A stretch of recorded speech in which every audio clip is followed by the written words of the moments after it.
Hi, I am Stephanie J. Block. And I'm Marylee Fairbanks.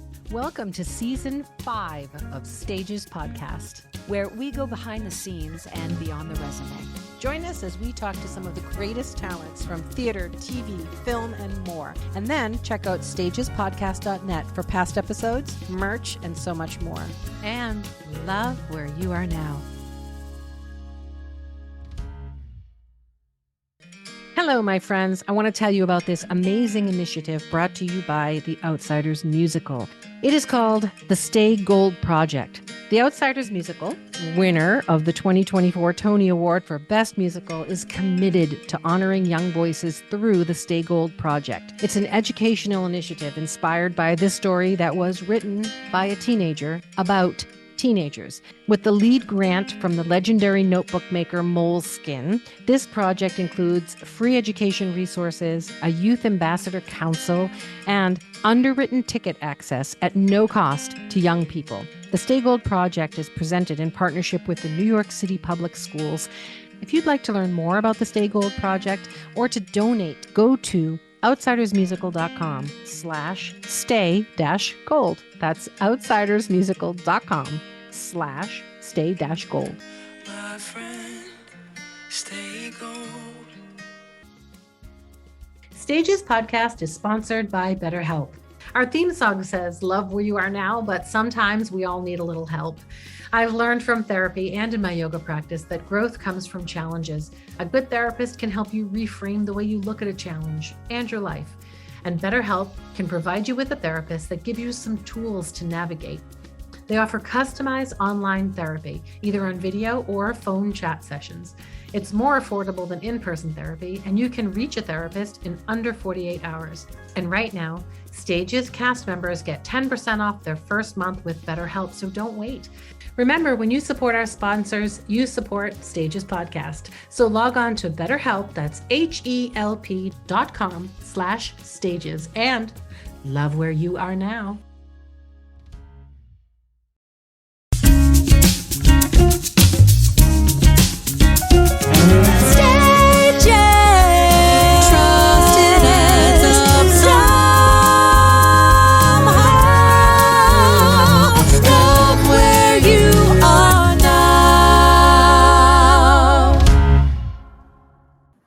Happy New Year 2025, everybody, and happy new season 5 to Stages Podcast.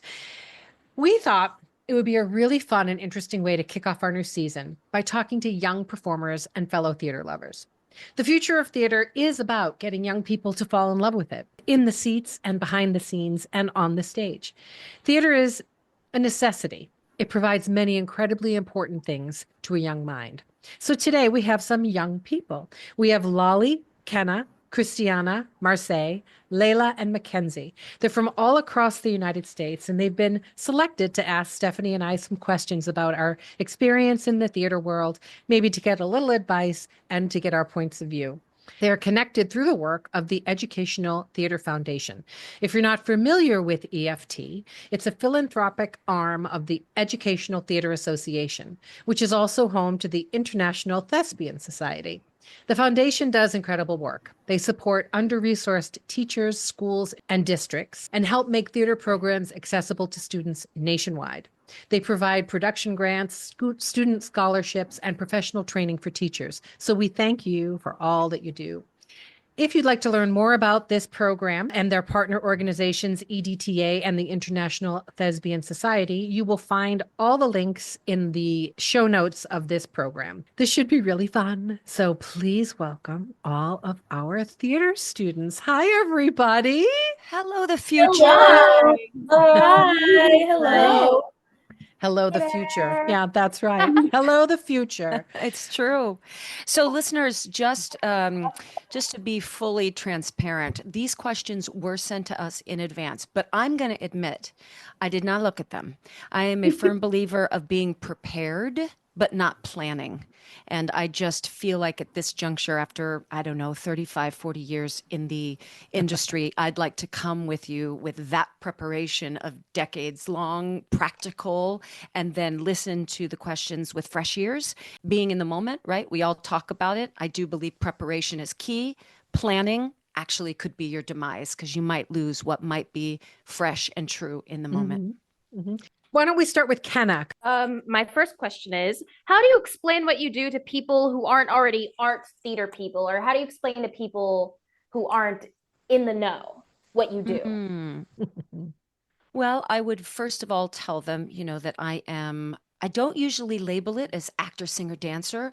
I usually say that I'm a storyteller or I'm a performer. And I will say that the word storyteller makes them a little inquisitive. But once you start saying that, you're going back to a history that's literally all of us sitting around a fire and telling stories. Like that is where we come from. We are the essential and maybe the longest profession or art form because that is what empathy is. That is how you got the news of the day. That's how you got the gossip and the character description of the people that you lived with in your tribe or your group. So, it's pretty straightforward. Now, they will question, and you actually make a living at that? You can actually make a living? So they might understand the description. They may honor the description. But when you start talking about living a life and monetizing that art form, that's where I find them to get a little like, really? You can make a life that way? It's funny because my husband, he's a businessman. He's a great storyteller and he's a really great public speaker. But whenever we go to a party or a dinner party or we're together with people and people ask what we do, he always says, all right, let's just turn the conversation to my wife, because no matter how interesting anything I'm doing is, the minute she says she's in the theater, everybody's like, really? What do you do? Because people want to connect. They want to connect to storytellers. People crave it in their life, I think. So I don't think it's hard to explain what we do in a certain way, because I think people are naturally drawn to storytellers and naturally drawn to the art forms of creativity. People just want to know about it. They're really curious. They're hungry for it. Yeah. Yeah. Cristiana. Hi. My question is, how do you stay confident when things don't go as planned? Welcome to life, because, what's that old saying? If you want to make God laugh, make a plan. But very rarely does life ever go as planned, right? So I think how do you stay confident when that happens is you have to sort of believe that you're following your intuition and you're on the right path for you. And so sometimes when you think things aren't going as planned, it's actually going as planned. That's just not the path for you at this time, at this moment. And it's going to lead you somewhere that maybe you hadn't thought of had the plan, quote unquote, gone the way you directed it to begin with. I'm going to mangle this quote. I think I used it several episodes back, but a bird doesn't worry about an unsturdy branch because it believes in its wings. That's it. You got to believe in yourself because everything else around you is unsettled. You do not know what's going to happen from moment to moment. But if you believe in yourself, if you believe in what you bring to the table, if you know that you are made of the strongest stuff, resilience is key. Yes. I wouldn't even say in this business. Resilience is key in just life. Yep. Because all of the hard times are coming, and not to be gloom and doom, the same thing, right? But we're all one catastrophe away from our lives being upset. And so you've got to believe in your bird wings, because that branch is going to break over and over and over. I call them shock absorbers. And when we hit those bumps and those ditches, right, the shock absorbers help you just bounce back into a smoother ride again. And every now and then you got to oil them up or change them out and get new ones. It's not that it's easy. It's just accepting that this is what life is. It's going to be filled with bumps and unexpected things. And you have to learn to be okay with that and go with the flow and see where it leads you to someplace new. Marsae. Hi, my question is, what's one thing you wish that more people understood about the importance of theater in our schools? Oh, in our schools. Well, I personally think it's vital because I have seen how it changes everything. It changes people's confidence. It changes the way people interact with one another. eye contact, empathy, just the understanding that we are one unit. And I know that feels like, oh, that's completely different than the maths and the sciences. But it's totally incorrect, because I always was raised with it being the arts and humanities, right?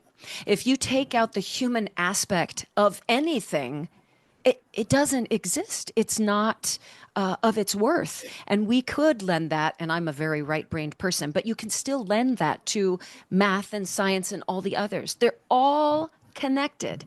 But if we can stand in front of each other, be vulnerable, open up, tell a story, connect, that changes everything. It's a feeling of belonging. It's a feeling of understanding. I'm going to go back to the word empathy time and time again, because that's all we do as artists. We are vessels of saying, I see you, you see me, and you. Now let's move forward in this song, this poem, this dance. And so if that foundation is there, to me, theater is the foundation for everything else. And I've seen it happen in all the human beings that get to have the privilege, and it shouldn't be a privilege, it should be an essential, of having the arts and music and acting in your school. Yeah, I agree completely, of course. But I also think schools have whittled down playtime, recess time, creativity time. They've taken away art, they've taken away music, because they've placed all this emphasis on defining success as getting straight A's. Mm. And that is not success. What that creates is a brittle person who's afraid to make mistakes and fail. And failure, making mistakes, thinking outside the box is what theater's all about. You don't walk into a rehearsal room and expect it to be perfect. You walk into a rehearsal room and expect to fail, expect things not to work, expect things maybe surprisingly to work, things that you didn't expect will suddenly take off. That's the joy of playing inside a rehearsal room. Schools have taken that away, and they've put all the emphasis on Results. And on prestige. What school did you get into? What matters is having courage, having empathy, jumping in, thinking outside the box, being different. The world needs thinkers like theater people to survive. And that's how I see it. And schools need to wake up to this fact, because it's a super important thing to instill in young people. Don't be afraid of failure. Don't be afraid of making those mistakes that theater teaches you. Can be playful, can lead you somewhere you hadn't expected. I never thought of it. That was really great. The idea of play, a safe space to play. Yep. And we will be right back.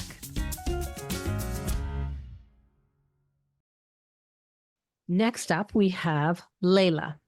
Hello. So my question for you is, as you know, rejection is such a personal and inevitable part of the arts. How have you learned to separate your self-worth from the no's in your career? And what advice would you give to others striving to do the same? I don't know, to be completely honest, if I have yet come to terms with that. Our existence as artists is a complete catch-22 at every turn. Like, it's hard to make sense of what we do, right? They ask us to be open-hearted and vulnerable, and yet, as you just pointed out, rejection's everywhere, so you have to be thick-skinned.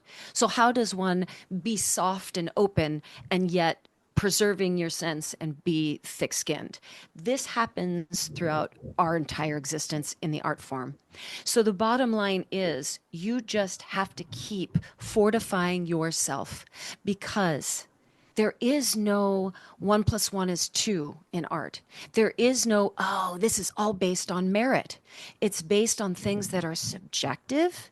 It's based on the way the wind blows. And once you really come to terms with that it is a fragile and moving, ever-changing thing, you just keep running your own race and believing in oneself.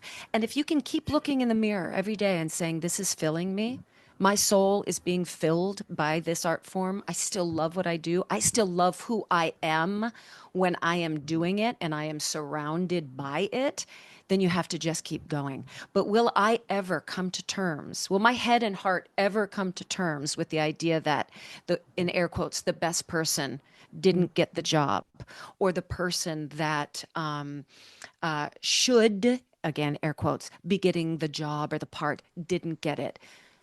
No, it makes no sense to me at all. So I can't explain to you how to fortify yourself, but surround yourself with all the things that you love and your support system, the people that will pour into you and lift you up. And then the rest is pay attention to what's important and ignore all the things that are not. Here's another thing. Can I say one more thing? Yeah. That when you do show up to audition or you feel like something is on the line, that's what it is. I think we set ourselves up to fail when we add things onto it. For example, I'm walking to the audition. Oh my God, I hope I just get the call back, because if I get the call back, then there's just 3 of us. And then hopefully I'll get the job. And then I'll get a great write-up, a great review, which will lead to this director paying it.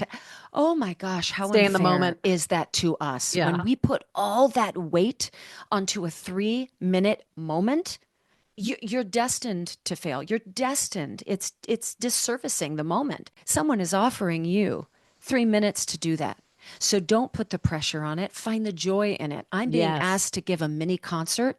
So I'm going to show up, and that's all I'm going to do. And that's the beauty of that 3-minute opportunity. Right. It's not a, I hope they pick me. It's, I'm in this space and in this place, and I get to do what I do best for 3 minutes. What a gift. And then Yeah. the rest is none of your business. That's totally right. And I've heard some of the greatest actors ever say that. Like, I take every opportunity, every audition as an opportunity to just do the thing I love, because I don't get that opportunity all that often. You have to realize too that so much of this is not personal. I remember, in my 20s, there was an audition that I went to. I had callback after callback after callback, and it was down to just me and this other girl. And it literally came down to they needed someone 2 inches taller than me, because they wanted it to look a certain way on stage. So it's like, well, I can't control that.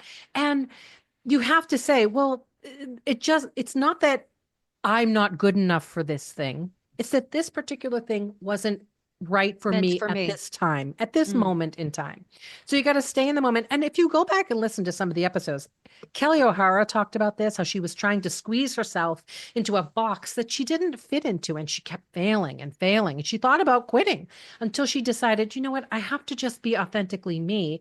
And eventually the right things for me will start to show themselves. So you have to learn who you are, be comfortable with who you are. When I used to teach yoga to young kids your age, one of the first things I used to say to them was, I know at this age, the only thing you guys really want is to fit in, to be like everybody else. So if long, straight, blonde hair is the thing right now, all of you want long, straight, blonde hair, right? And if, a certain style of clothing is in right now, all of you want that style of clothing. But I promise you, in your 20s, you're going to be searching for the thing that makes you uniquely you. Yeah. Yeah. And that's what you want. The sooner you can latch onto that and love that person and embrace that person and run with that person, the better off you're going to be. I also have this little mantra that I say to myself, and I firmly believe rejection's protection. You don't want to be there anyway. I was told one time you didn't get it because you looked like the director's ex-wife.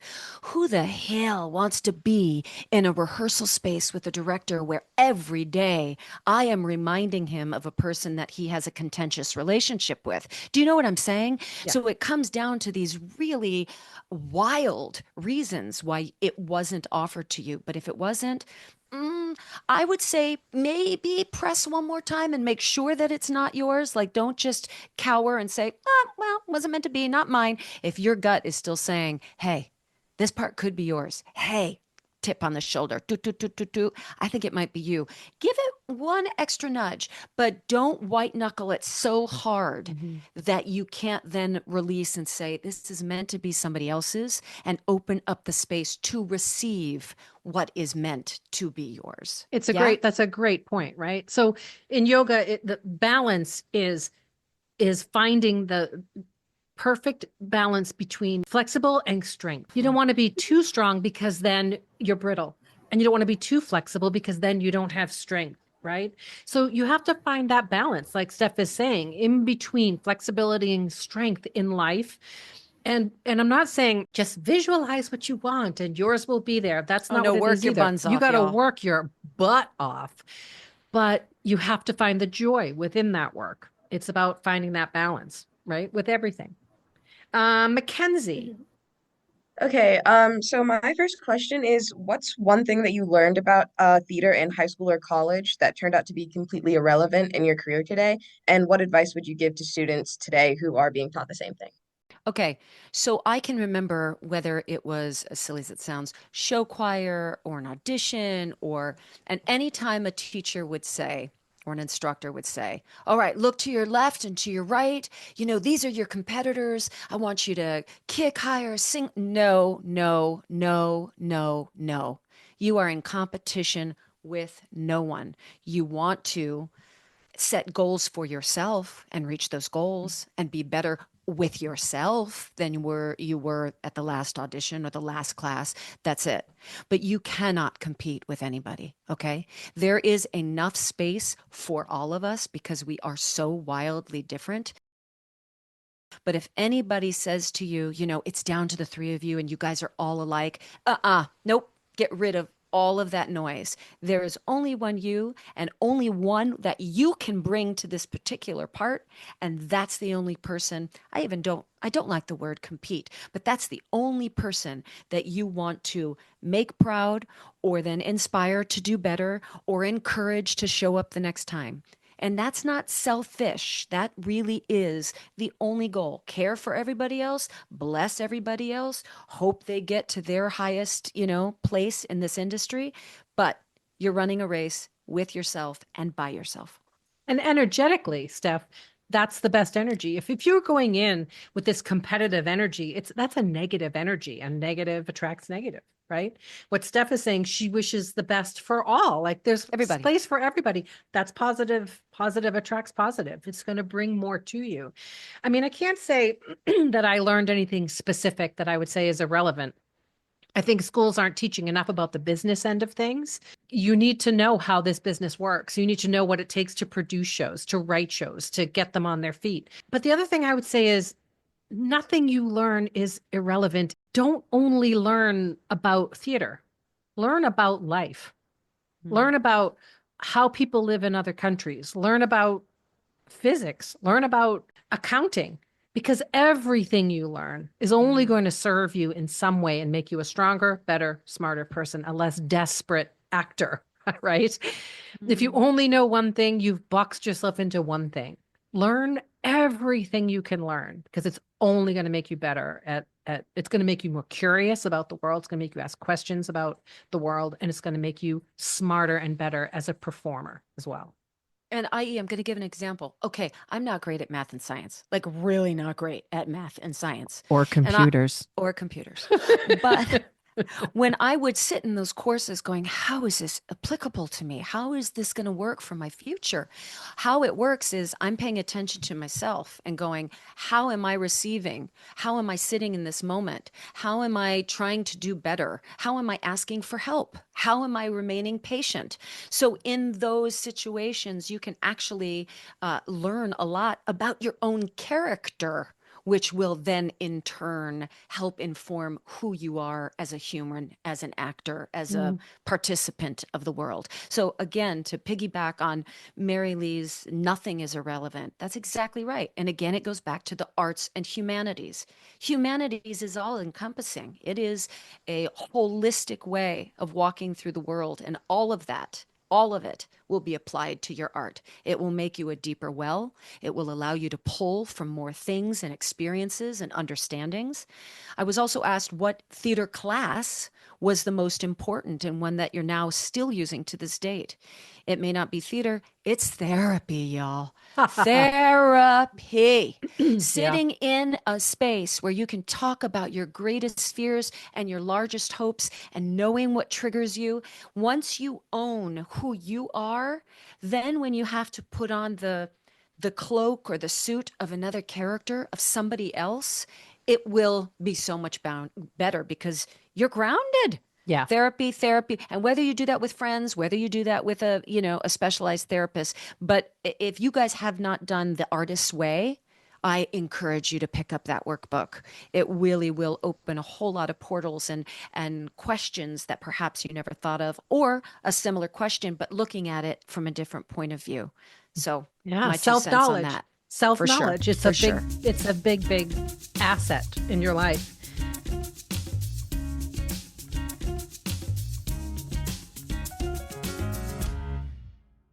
Okay, who's next?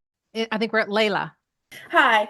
How do you think arts education can help bridge cultural gaps and promote understanding in diverse communities? Well, arts education, the arts itself is about expressing your walk of life, wanting to understand others' cultures and walks of life. And you come to the table not wanting to have an answer already. You come to the table with an open heart and an open mind. And anytime people do that, sit in perhaps lack of experience, but with an openness to want to learn, oh my gosh, that's a superpower. Today, we are ready to answer everything and express our opinions and have knee-jerk reactions to everything. Arts really doesn't allow you to do that. You have to sit. You have to sit perhaps in the words of someone completely different than you, and you better hold your tongue. You've got to let the words on the page sit and marinate. You've got to let that vessel that's saying the words alongside you say it in a completely different way. I don't know if this answers anything, but I had the great privilege of just seeing Audra play Mama Rose in Gypsy. Now, this piece we have known was written by Julie Stein. It's mainly voiced in the past by white actresses. And the way Audra has fine-tuned and brought her experience, her culture, her motherhood, her mother, her grandmother, her ancestry to this piece, the language is different. I'm hearing these scenes, and trust me, I did it in high school as a senior. And you know, when you play something as a senior in high school, it's ingrained in your person, and you're like, I'm ready for Broadway. Bring on Mama Rose, and you're 17 years old. Do you know what I mean? So I walked into that theater going, I know every word, I know every lyric. She completely washed the slate clean, told the same story, but in a different depth and breadth. And it was thrilling. Anytime someone can come to a piece that shares who they are, where they come from, and whether that's legacy or country or religion, what a privilege. So sit there with an open mind, open heart. Don't think you have all the answers. That's where true intelligence lies. And that will absolutely, I think, help heal a lot of what's happening in our world. Just, you don't know everything. So Yeah. shut up and listen and be open. Well, and I think there are a lot of really important organizations that are starting to come to the forefront, like Black Theater United. It's organizations like that that are shining a light to say, we need all kinds of people on both ends of the table. The more we open up to diversity, telling the stories, and not just telling them, producing them, writing Yes. them, Yes. sharing them. But also, I think what's really important is that we have a conversation about the human experience. I don't know if you guys saw Jaja's African hair braiding, but Jocelyn Bio was on the podcast. And I said to her, I went down and sat in the theater to watch a show that was about a part of life that I had never experienced. What happens inside these hair braiding salons that you always walk past in New York, but I've never had my hair braided. So I didn't know what it was like to sit in one of those salons. I left there not only with a deeper understanding of what goes on, but I left there thinking about my culture and the similarities. Because It's a it wasn't, unifier. it wasn't just about being a Black woman or an African woman inside these. It was about being a human and how these cultural norms and these cultural patterns affected your life, which made me think of my own. So we need art like that in the world. And you guys have to write it. This young voices coming forward to share what makes your uniqueness universal. Yes, yes. You know, I always wanted a big old theater symposium where all cultures, because it has been done, Fiddler on the Roof. It's done in Japan. It's done in the Middle East. It's done everywhere. And that particular culture where it is being performed, sort of adopts it and believes that it was written specifically for their culture. They don't necessarily realize, oh, this is about the Jewish faith in Russia because of the unifying practices of family and tradition and marriage and suffering and triumphing, these beautiful, large, universal themes. Wouldn't it be so cool to go to like some sort of festival where people from all around the world presented the same piece and we got to see how beautifully different, and yet at its core, the human aspect of it, the humanity of it, is exactly the same. That's the bridge. That's the magic, I think. Our next question is from Lolly. Hello. Who was a teacher or like guidance member like that inspired you or impacted you to be where you are today and be so successful? I have several teachers. I honor them greatly. I have one that came into my life through an extracurricular performing group called, oh, guys, it's going to sound so cheesy, but I swear to you at the time, it was the most important thing in my life. It's called the Young Americans. And we would go to like conventions. Let's pretend they're selling tires, right? And it's big conventions, and we would perform all these wonderful songs. Anyway, I'm 14, 15 years old. I'm going to an all-girls Catholic high school where the arts program is quite limited. And the director of the Young Americans pulls me aside and he says, there's a crackle to you. There's something special. And I'm excited by your talent. I'm excited by your energy. I'm excited with the way you walk into rehearsal. I see your passion and your love. He championed for me. He took my parents aside and said, look, I know of a school. It's an arts high school. It's very different than where Stephanie's going now, but I'd like to take you to that school. I'd like to talk about the pedagogy of the school. I want to show you the curriculum. I want to show you. And so he literally took my parents by the hand and walked them through the pros and cons of why he felt an arts education was going to behoove me in all of these ways. And it took that adult voice for my parents to stop and really listen. Did they see me and recognize that I had a passion and a talent? Of course. But I was their child, and it was their job, as they deemed, to protect me and guide me.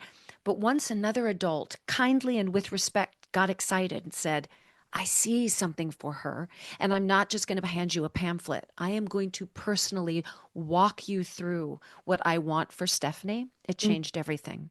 I also had my own Are you still in touch teacher, with that person? David Green. He is still a really driving force in my life. And the decades of students that he has touched and crafted and led for them to maybe not necessarily reach their dreams, but at least give them a chance to think that it's possible. That's half of it, right? Just the idea of possibility and the beauty of hope in our field is half of it.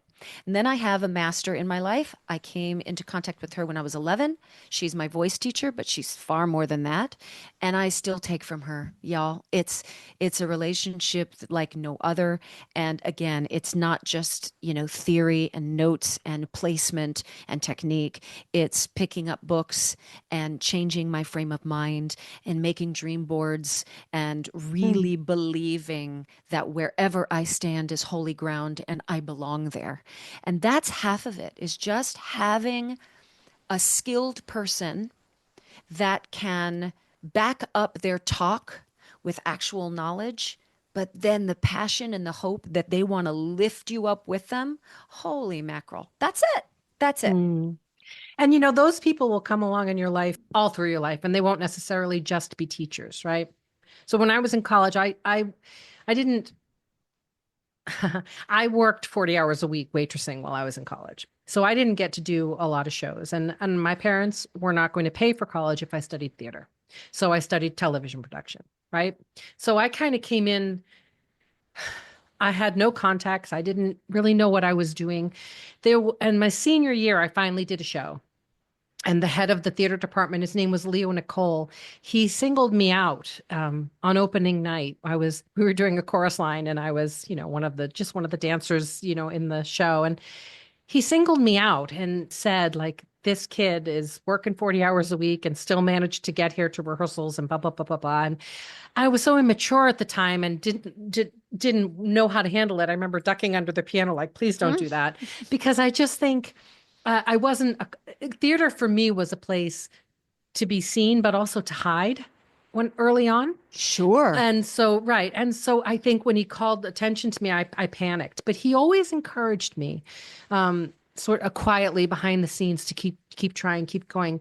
But I think throughout your life, you should surround yourself with people that support you and that you can learn from and that you can help grow in your way too. When I decided to become a producer, my biggest teacher was my husband. He taught me how to raise money. He taught me how to talk to business people. He taught me what business people are looking for. He taught me how to shape my conversations around it. So he's not a teacher. He's my husband. He's my peer. He's my partner. But I learn from him. I learn from my son.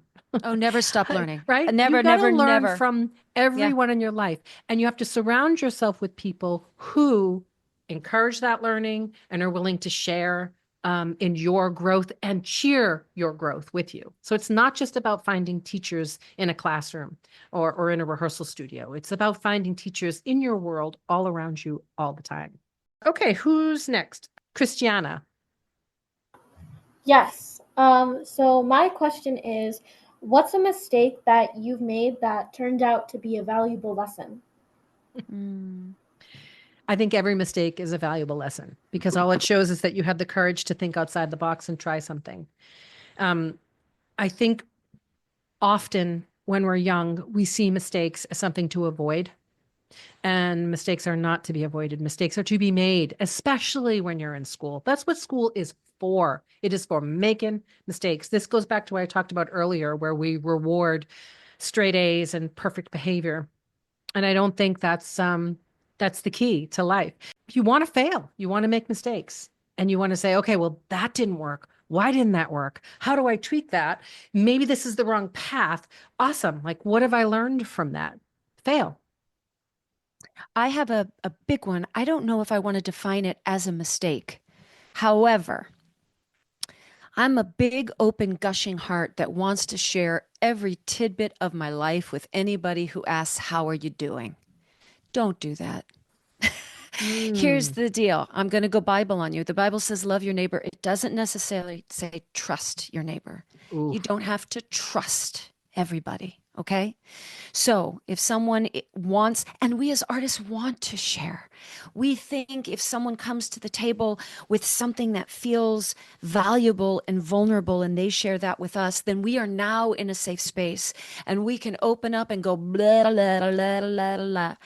I would encourage you to really understand your space, the person you're sharing it with, and just hold those truths with you for as long as you can until you mitigate and know where you really stand, and then open up.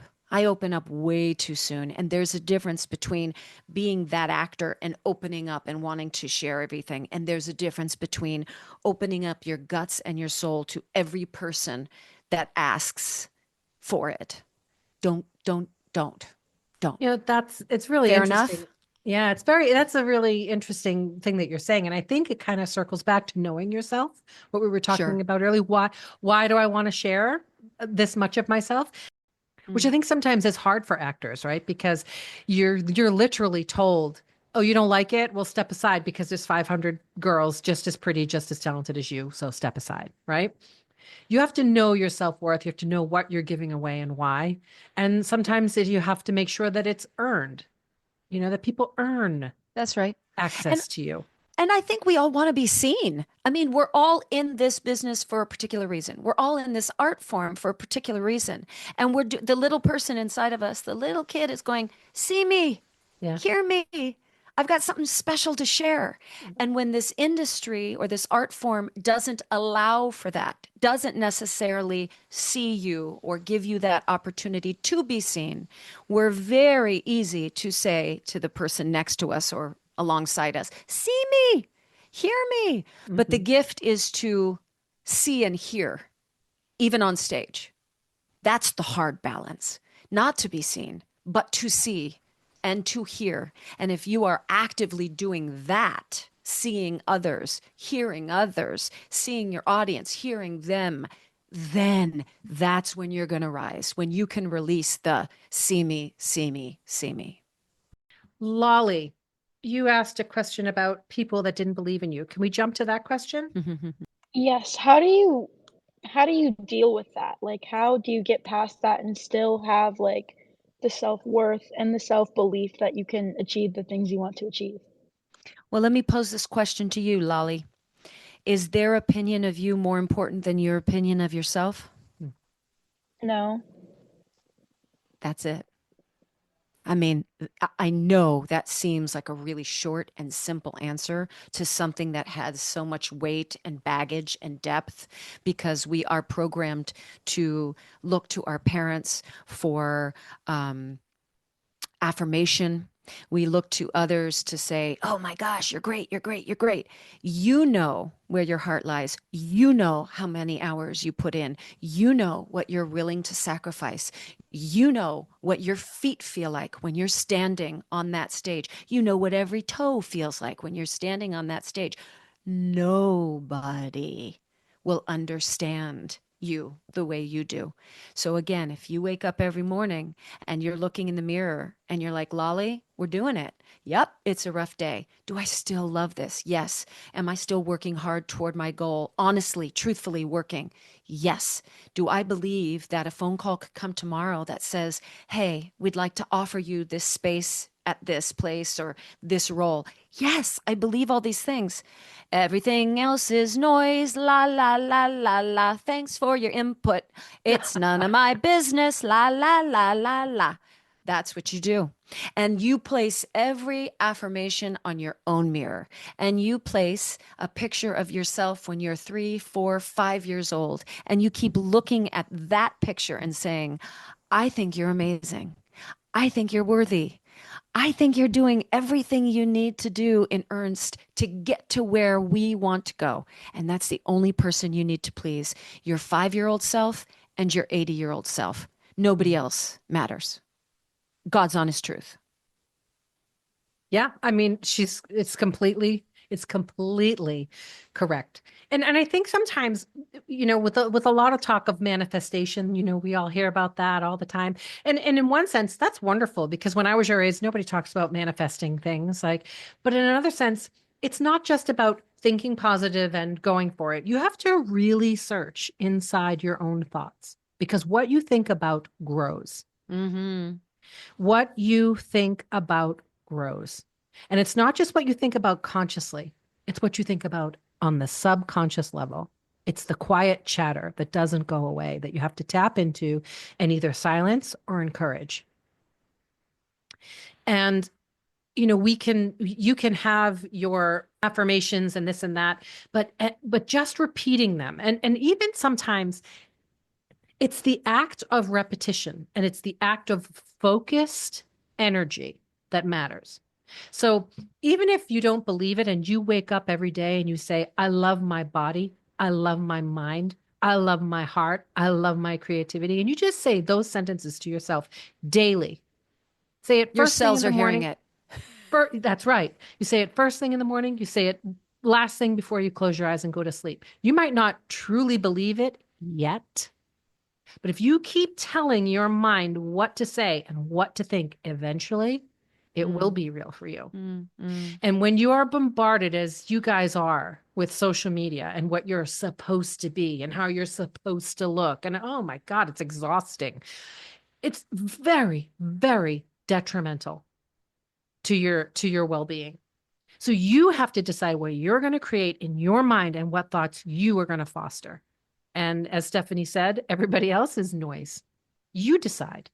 And it's way more powerful than you think.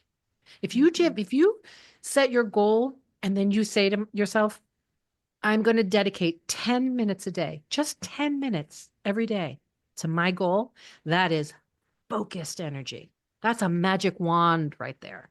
Use it. You have that power. You can do it. Everyone can. I had the great privilege of knowing Gavin Creel and we went to his memorial. It was last month. And he had he had a couple of things on his mirror. But one, the entire group of us, we gathered at the St. James Theater, and we were all led to say these 4 things that he would say to himself. And I'm going to say them now, and then we're all going to say them. I'm going to encourage us to do this. Yay. And it's beautiful, hard, healing, and they're simple, but they're hard. Look at yourself and say, I'm sorry. Please forgive me. Thank you. I love you. Okay? Let's all do it. Ready? I'm sorry. Sorry. Please forgive me. Please forgive me. Thank you. Thank you. I love you. I love you. And this is to yourself every day, to yourself. I think it's beautiful. And I'm is telling beautiful. you, when it was a collective understanding, oh boy, did we. It's almost like it opened up a portal. And again, these are words that we say often, flippant, in passing, but when it is with intention, like Marylee just said, your cells change. Yes. The way you hold your posture, it changes. And We've all talked of a about this on the sudden- podcast. Who are we We have. talking with about the changing of the cells in our I bodies? don't know, but with our it's thoughts? very real. It's very, very real. real. And also the energy around you changes. All of a sudden, you're not coming from a place of sort of hunger and desperation. It's an Yes. inspiration. Yes. And that's where we want to come from. It's not going to happen all the time. I mean, come on, let's be honest. But if you can approach something with inspiration rather than desperation, boy, are the people around you going to feel that and sense that. And whether they're the decision makers behind the table or just someone in passing, you are this is woo-woo, but you're literally changing the vibration. the vibration, the whole Yep. landscape of Yep. where you are existing. Yeah. And I would also say, you guys, do yoga. And don't do type A yoga where the room's 110 degrees and you're like, Oh no, I throw do up. It's real terrible. yoga. Introspective, quiet. Find your heart and your body and your mind and connect them. We're going to Right. post the link, The Artist's Way. Am I saying it Yeah, right? we'll post that. Okay, She's a great workbook. And We're you're going to gonna- feel goofy. You're going to take yourself on dates by yourself. You're going to ask strange questions. You're going to journal stream of consciousness. And it's illuminating. And yes, journaling is very, very illuminating, right? Because you start to recognize patterns, both negative and positive in yourself. totally. And again, we're back to therapy. Yeah. Well, or paying attention and growing within your own self, for sure. And we will be right back.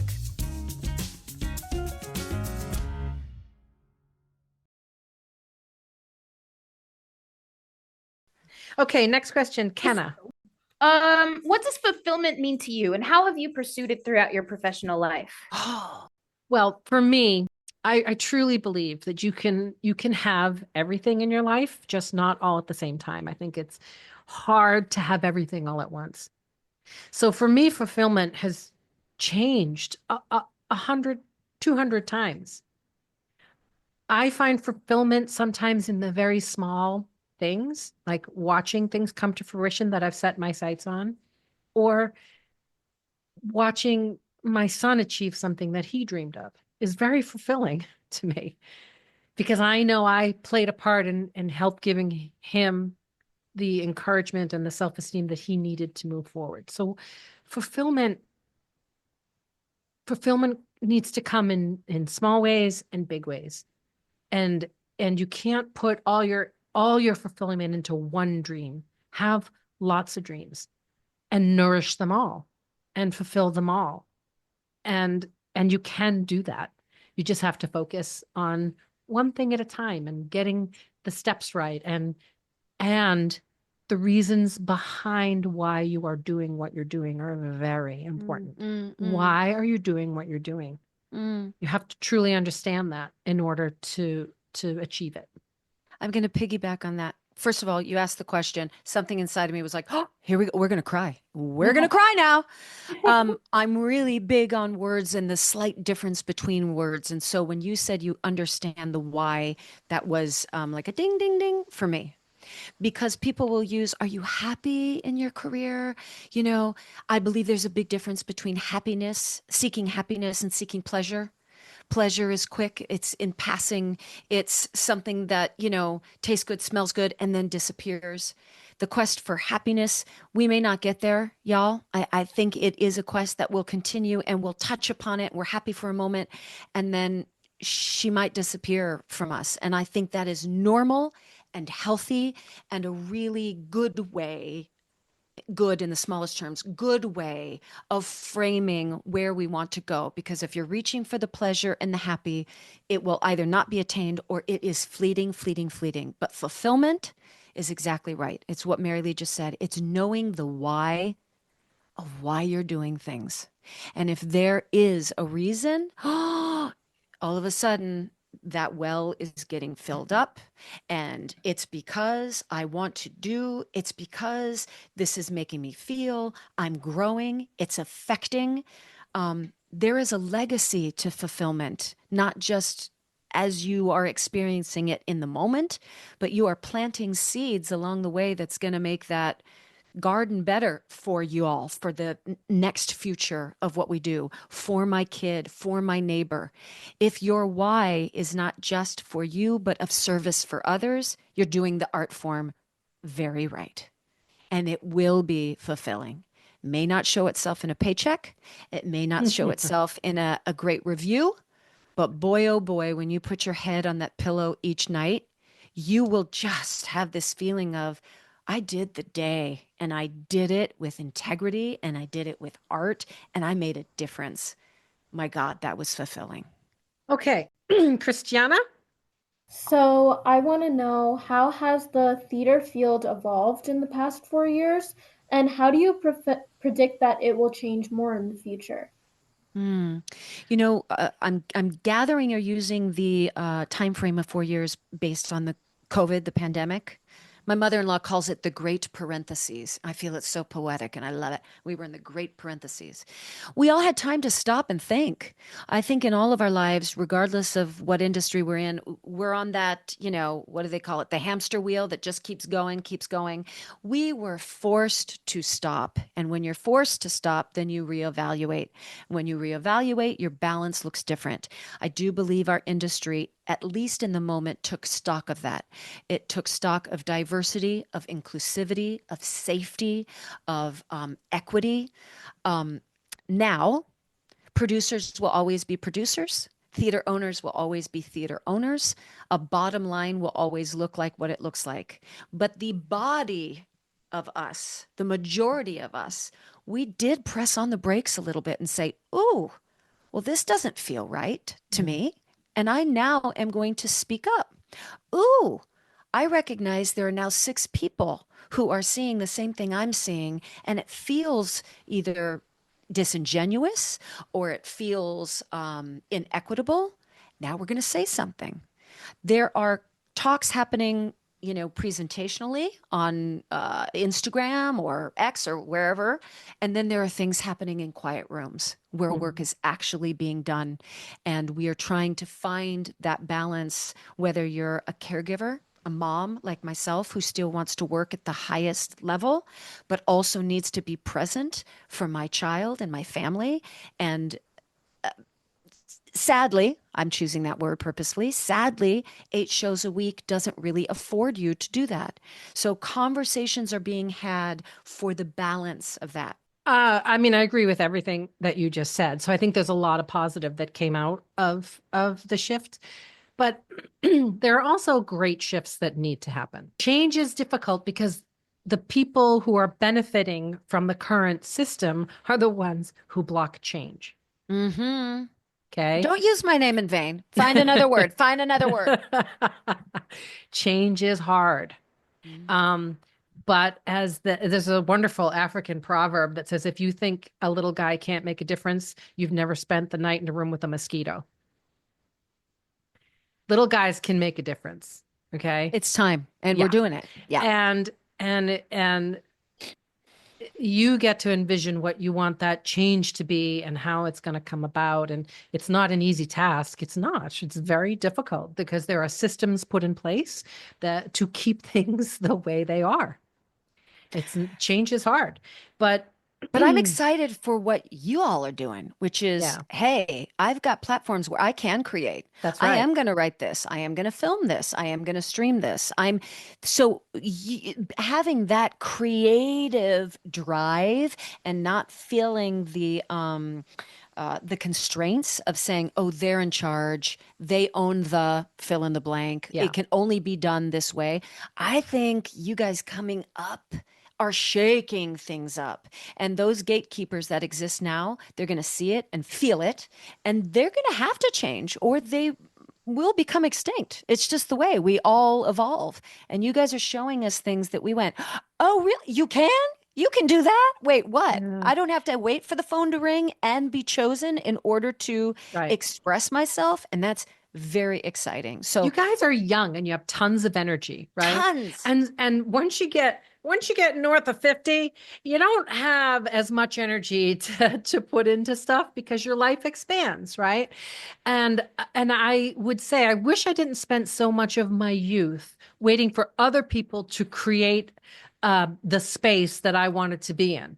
I would have gone and created it myself. Now I understand how to do it. So go learn that early on. I think we've talked about this a little earlier, right? Like if you want something the way you want it to be, then go make it the way you want it to be. Don't wait for someone else to make it that way. You go make it the way you want it. And you're going to end up finding like-minded people who want to make that change with you. And you're going to make great shifts. A bunch of mosquitoes in a room, right? You're going to make the changes. You're going to make it. All right. Go So bite the people. let's do our last question from McKenzie. Okay, so this question is, if your career were a musical, what would the big show-stopping number be called? Maybe that's it. Just a big guttural laugh. I laugh in joy. I laugh in defiance. I laugh because I have risen above. I've certainly laughed because I can't believe my great fortune. Just that would be the title. And then I would express all the ways that laughter is the only way I can live, because in deep sorrow, I got to come back with laughter. In celebration, I laugh. When I watch my child, I laugh. It's the way I get through it. Mine would be midlife mama magic, baby.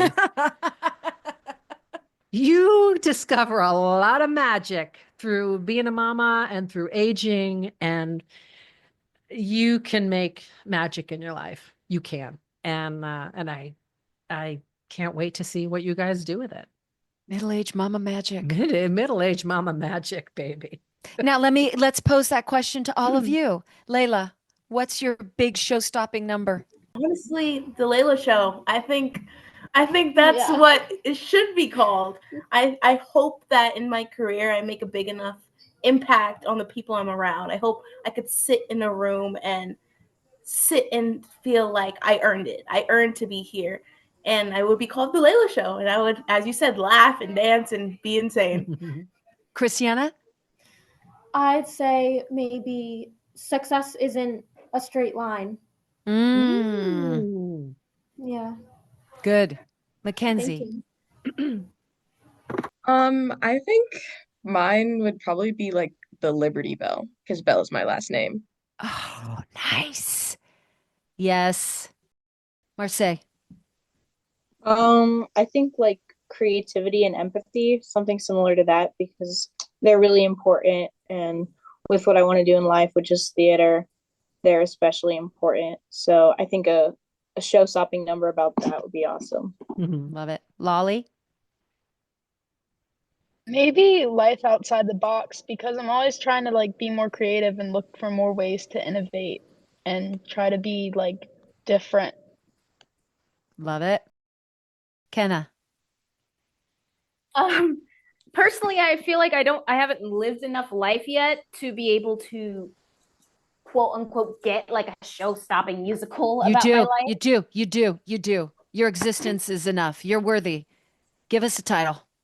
have to be a play on my middle name. My middle name is Lucky. Oh. And ironically enough, I have the worst luck in the world. No, don't say that. Oh, no. I'm telling you, this morning okay, so my bed's on a wall, right? I managed to wake up underneath my bed. Okay. How that happens is beyond me. Yeah, but isn't that amazing? This is all food that makes you a unique artist. The normal people are the ones that wake up on top of the bed. They've got nothing to write about, nothing to sing about. It's boring. We all do the same thing. You got to wake up underneath it. That's what words makes it a matter. fun artist. Yeah. Kenna, words matter. Do not say that you're not lucky. Don't say those words. Don't. I say am them. lucky. It's my middle Words name. matter. That's right. right. I am lucky. Love You it. are There's your lucky. song. I am, in caps, lucky. All right, girls. right. This was so much fun meeting Really. and chatting with all of you. We wish Keep you us- all good keep us things. posted. Yeah. Yes, thank you Thank for you this so much. opportunity. This was amazing talking to you guys. We're so excited for your life, and we're just, dripping you with blessings and goodness. Yeah. Theater needs you. You're Desperately. young. You're creative. You're strong. Go be all those things in the world and make. Thank you make so some- much. That means Thank a lot. you. Thank you. Thank Thank you. you for your support. Thank you. Stages podcast is produced by Marylee Fairbanks and Stephanie J. Block. You can find us wherever you listen to your podcasts. Join us on social media pages or sign up for the mailing list at stagespodcast.net. That is also where you will find Stages swag. If you enjoyed this podcast, please share and rate and review the show. It really helps us grow. Big thank you to Noah Kaiserman and Garrett Healy for the original music, and Allison Arns, who has been with us since day one. See you soon.